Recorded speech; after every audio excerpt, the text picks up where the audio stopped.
Proverbs 17. Better is a dry morsel with quietness than a house full of feasting with strife. A wise servant will rule over a son who causes shame, and will share an inheritance among the brothers. The refining pot is for silver, and the furnace for gold, but the Lord tests the hearts. An evildoer gives heed to false lips. A liar listens eagerly to a spiteful tongue. He who mocks the poor reproaches his maker. He who is glad at calamity will not go unpunished. Children's children are the crown of old men, and the glory of the children is their father. Excellent speech is not becoming to a fool, much less lying lips to a prince.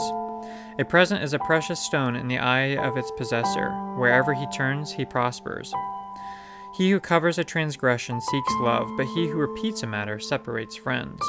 Rebuke is more effective for a wise man than 100 blows on a fool. An evil man seeks only rebellion, therefore a cruel messenger will be sent against him. Let a man meet a bear robbed of her cubs rather than a fool in his folly. Whoever rewards evil for good, evil will not depart from his house. The beginning of strife is like a releasing of water, therefore stop contention before a quarrel starts. He who justifies the wicked and he who condemns the just, both of them are alike an abomination to the Lord. Why is there in the hand of a fool the purchase price of wisdom, since he has no heart for it? A friend loves at all times, and a brother is born for adversity. A man devoid of understanding shakes his hands in a pledge and becomes surety for his friend. He who loves transgression loves strife, and he who exalts his gate seeks destruction. He who has a deceitful heart finds no good, and he who has a perverse tongue falls into evil. He who begets a scoffer does so to his sorrow, and the father of a fool has no joy. A merry heart does good like medicine, but a broken spirit dries the bones. A wicked man accepts a bribe behind the back to pervert the ways of justice.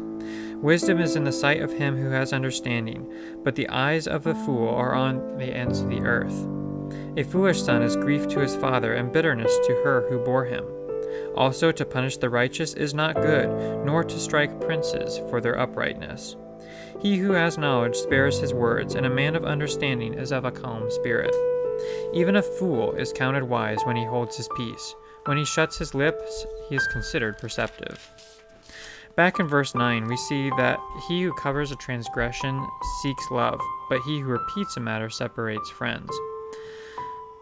I think what this is saying is that if someone does something that is offensive to you, if you repeat that or do that back to them, you are just asking to be separated from them in friendship, to ruin your friendship.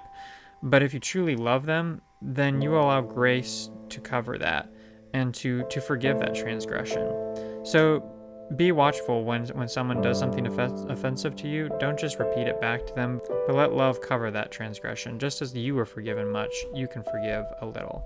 If you'd like Proverbs read to you every day, then feel free to subscribe to our YouTube channel or follow us on Twitter, and you will receive daily uploads.